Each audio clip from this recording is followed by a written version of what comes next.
Hello and welcome, Straddle Princess here.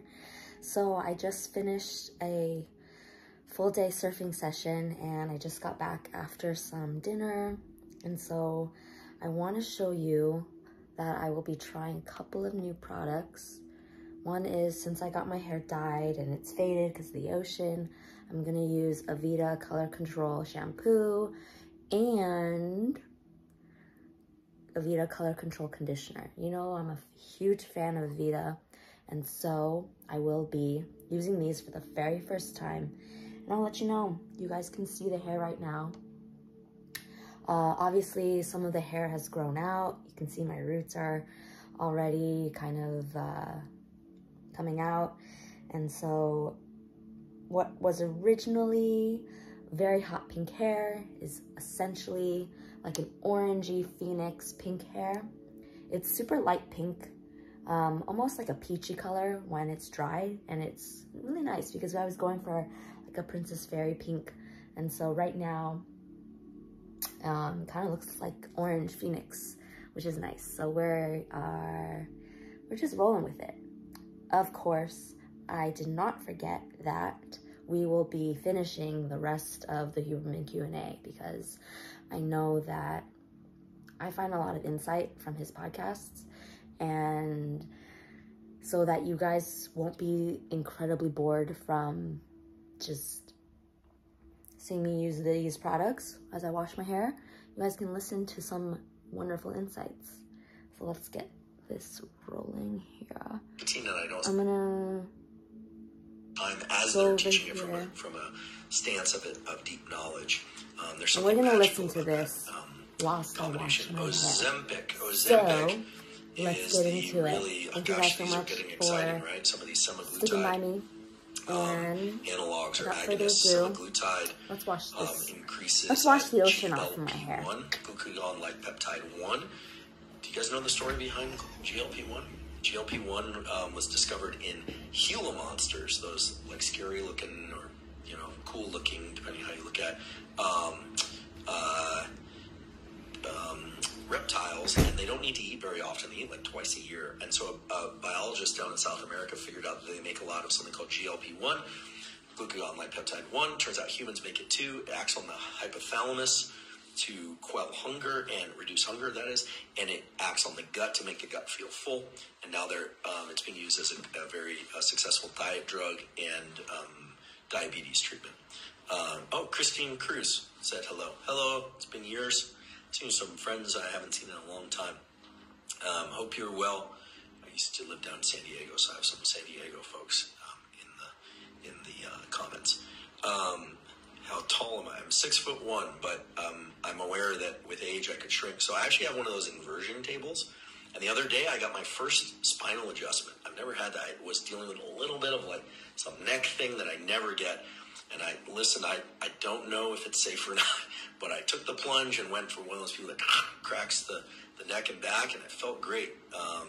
So yeah, 6'1". I don't know why that matters. I guess it's sort of like the tattoos. Let's see. Oh, thank you for coming to New York City Live. Are we doing more lives? Yes, we have a Chicago and a Toronto live spinning up. And I don't know the dates on those yet. And maybe an Australia tour. What are my thoughts on hot yoga? Love hot yoga. Don't like the smell of the room, but love hot yoga. Smell of the room, in some cases, is not bad on the wooden floored ones, but I've been to some hot yogas where they were on that low pile rug and it smelled like mildew, which to me is a pretty oppressive smell, but I have a very sensitive nose. So, but I think hot yoga, if you are heat adapted, can be great, but make sure you hydrate well. Magnesium threonate sometimes doesn't knock you out. Okay, try 900 milligrams myo-inositol. Bikram, thoughts on Bikram? I can still smell the mildew in the room. But when I've done hot yoga in the wooden floored rooms, then I felt great. I do think it's great, but it's tough. It's hot in there, right? But I guess that's the idea. Someone tell me about a great Bikram yoga studio. I'll try it. Yoga. Someone said Yoda is better. Love to you, Gunner. Broke my tibia, haven't been able to ski in 6 months. How can I change the tape? Oh, gosh, I wish you a speedy recovery. Really keep active as best you can without injuring or re-injuring. Favorite band, Rancid, hands down. That was an easy one. Also huge Social Distortion fan. You don't want to get me going on music. It's not going to be a huge Joe Strummer fan. Let's see. Sheila G, a Ayurvedic supplement and micronutrient. What is Sheila G? Sheila G's main active ingredient is something called fulvic acid.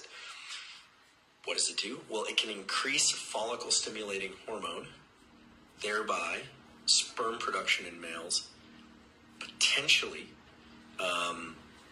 increase testosterone in males and females, and certainly can increase libido, but it has to be taken at low levels for a very long time. And no one really knows if they're getting real Sheila G. There are some reliable sources, but it's, it's one of those kind of wild supplements. Some people really like it, some people don't. Some people get a big energy surge in a crash, some people don't. I'll take Sheila G every once in a while. Women, the data on Sheila G for women is that it can be a libido enhancer by way of increasing FSH, follicle stimulating hormone. However, and I talk about this in the fertility episode, if you are a woman who's trying to get your cycle more regular, keep in mind the early phase, the first 2 weeks of the ovulatory, also called the menstrual cycle, is the so-called follicular phase, right? The second 2 weeks is called the luteal phase for reasons I go into in the episode. And so taking something that's FSH stimulating at the wrong phase of your menstrual cycle could be a little bit problematic perhaps. So you want to be thoughtful about using supplements that tap into that system. A note came through that said, I've reached 215 supporters. Don't forget to thank them. Thank you, supporters. I still don't know about this badge thing. I have no idea how it works. But again, I also just learned recently that there's more than one Kardashian. So there are a lot of things I don't know. Let's see. Total amount of protein per day for fat loss based on body weight, 1 gram per pound of body weight. Favorite Palo Alto restaurant? Ooh, that's a rough one because grew up there, worked there, no longer live there, but spend a lot of time there. And I'm pretty boring when it comes to food because I like steak and I like vegetables and I like rice. Let's see. Palo Alto restaurant. If you're downtown Palo Alto and you want a good salad, there's that Sprouts place, but not the grocery store, and that's pretty good. I know. There's I said it twice. There's a Greek restaurant across from the Whole Foods downtown Palo Alto that I recently tried. It's a little bit pricey, but it's excellent. And and they specialize in food as you would find, more or less, in Mykonos and some of the Greek islands. That was delicious. They had incredible pita. Okay, that place is really good. Small place, you'll need a reservation, but very, very good. Or the other Greek restaurant, Evia in downtown Palo Alto, also excellent. And no, I don't get paid to say this. Both, but I like Greek food quite a lot. Very, very good. Both Evia, again, both of those are a little on the pricey side, but they're spectacular. Okay, if I were gonna just want something kind of casual, I'd get a burrito at any one of the burrito places. Police posts, thank you for joining, and thanks for the hello, and thanks so much for the work you do. Folks, listen, people who do public service work, police officers, firefighters, social workers, hospital workers, night shift people, let's just push all our politics aside and just acknowledge that these people work incredibly hard, and oftentimes for certain people I just mentioned, certain groups I just mentioned, literally put their lives at risk. And so I've learned a lot from your channel, police posts. Mostly I've learned that that's an incredibly hard job. So thanks for doing what you do, and thanks all shift workers and public service folks out there. No, there's nothing political about that statement. It's just, let's just acknowledge that. When I was in high school, I wanted to be a firefighter, but I tripped and fell into science. Shave beard. I don't know. Some people do it once a day. Some people do it every few weeks. There's nothing. That was the question. Let's see. Waiting here. We're about 43 minutes in. Wow, time flies. All right. How often do I hit the sauna and for how long? I like to go in this. So I put my entire fitness and training protocol up as a newsletter. I don't know if you folks are aware of the newsletter. The newsletter is completely zero cost. You have to use your email to sign up, but we don't share your email. Or if you don't even want to do either of those things, you can just go download the PDF. So I put my fitness protocol up at hubermanlab.com. You go to menu, newsletters. You scroll down past the sign up, and you'll see toolkit for sleep, toolkit for fitness, toolkit for cold exposure, where I list out in bullet point form what to do. And that toolkit for fitness shows that one day a week I do a lot of sauna. I'll do 20 minutes of sauna, then 3 to 5 minutes of cold, then 20 minutes of sauna, 3 to 5 minutes of cold, 20 minutes of sauna, 3 to 5 minutes of cold. I try and do that once a week, usually the day after leg day. My leg day is Mondays. And sometimes I'll do it again on Fridays. I like going to banyas, which are the Russian banyas, because they get really hot. Do I like Minor Threat? Of course. I just interrupted myself. Of course. Ian Mackay. That's like, do I breathe air?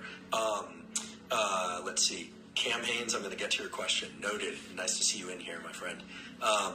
So I like to do the hot sauna, cold. It's almost a workout. So those quote unquote recovery days, the day after leg day, it's no joke. I mean, doing a total of 60 minutes of sauna broken up into 3 20-minute segments. And please don't do this if you're not heat adapted. I'll crank my sauna up to 260.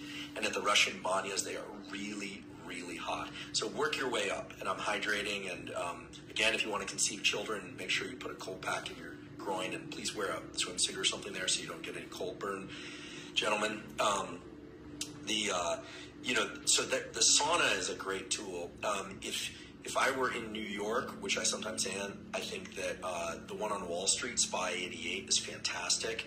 I haven't found one in Los Angeles. There's one in the Bay Area, the Archimedes Banya. It fills up really quickly. And by the way, if you're going to go to Archimedes Banya, there are 2 things you should know. One, it's clothing optional. So I wear a swimsuit, but many people there are going to be completely naked. It's co-ed, very well lit, very, just know what you're getting into. And the other thing is that it is in one of the unfortunately rougher neighborhoods in San Francisco. It's in Bayview, Hunters Point. I used to work there years ago at a skateboard company. I've been going there since I was a kid, but it's not the kind of place you just want to kind of stroll into. Don't leave anything in your car. Eyes up, head on a swivel kind of place, unfortunately. And listen, no knock on the people that live there. They're wonderful.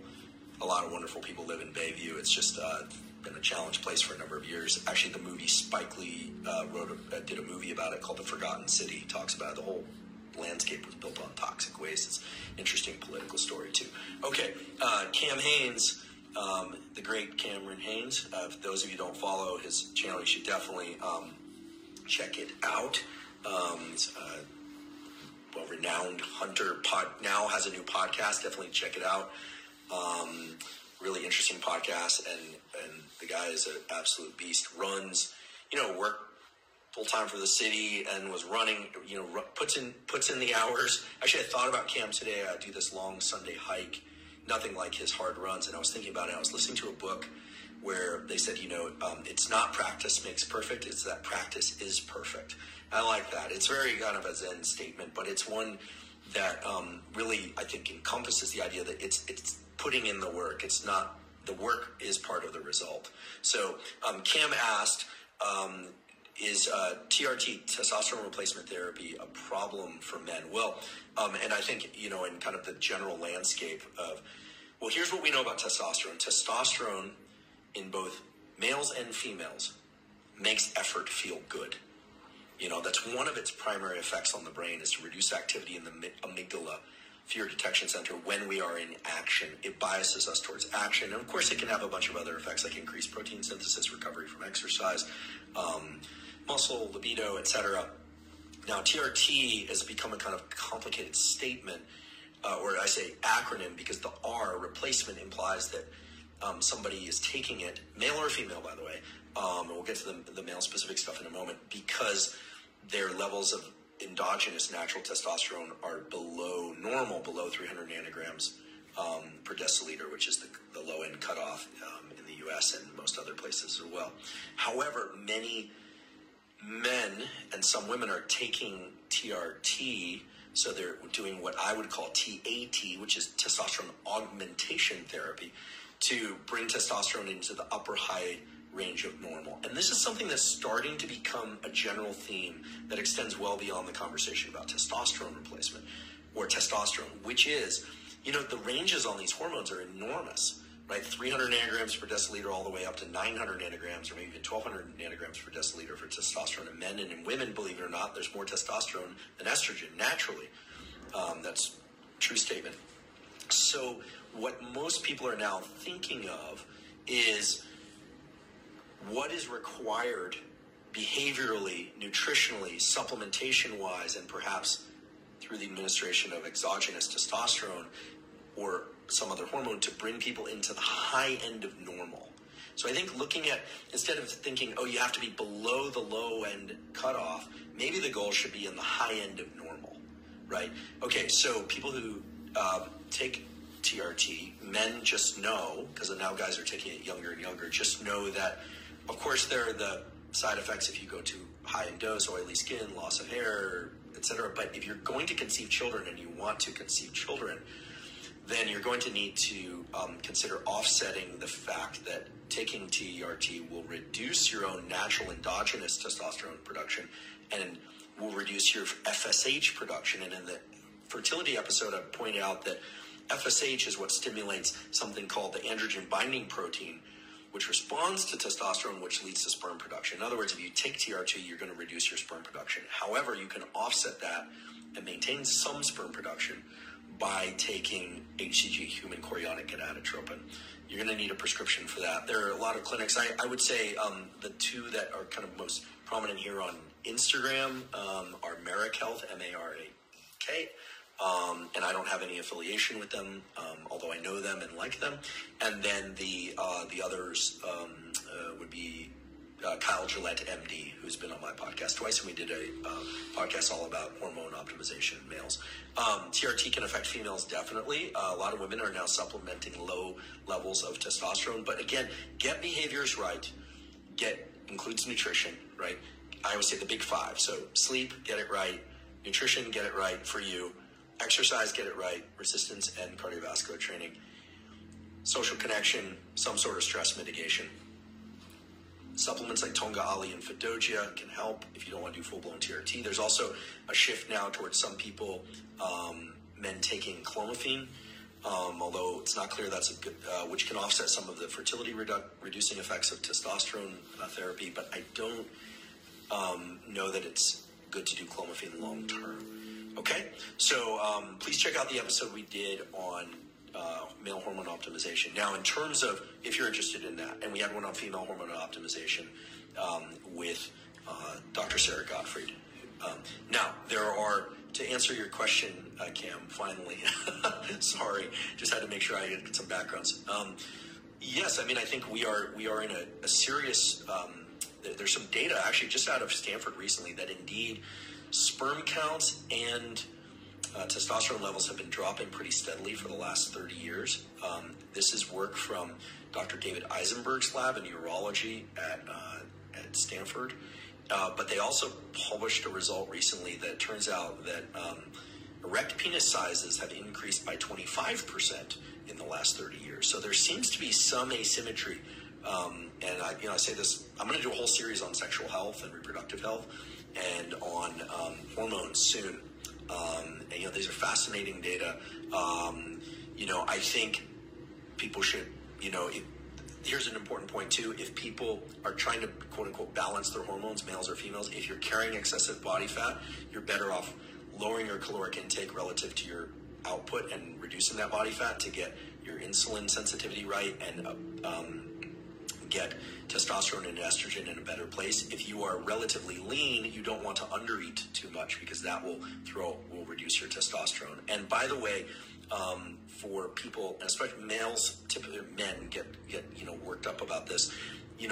Be very careful about taking estrogen blockers because a lot of libido is actually the consequence of having healthy levels of estrogen.